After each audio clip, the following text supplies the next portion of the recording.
പ്രഭാഷകന്റെ പുസ്തകം 32-ാം അധ്യായം 14-ാം വാക്യം ഇങ്ങനെ വായിക്കുന്നു: കർത്താവിനെ ഭയപ്പെടുന്നവൻ അവിടുത്തെ ശാസനം സ്വീകരിക്കുന്നു.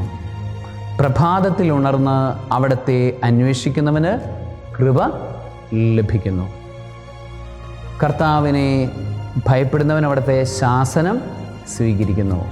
അവിടുന്ന് നിരന്തരം നമ്മളെ ശാസിക്കുമ്പോൾ, നമ്മളോട് സംസാരിക്കുമ്പോൾ, നമുക്ക് വാണിംഗ് തരുമ്പോൾ, നമ്മൾക്ക് നിർദ്ദേശങ്ങൾ തരുമ്പോൾ നമ്മളത് നിരന്തരം സ്വീകരിക്കാനായിട്ട് കർത്താവിനെ ഭയപ്പെടുന്നവനാണെങ്കിൽ എനിക്ക് സാധിക്കും.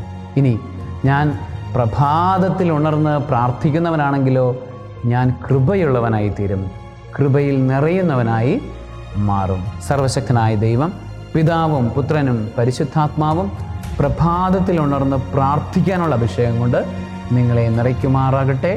ആമേൻ.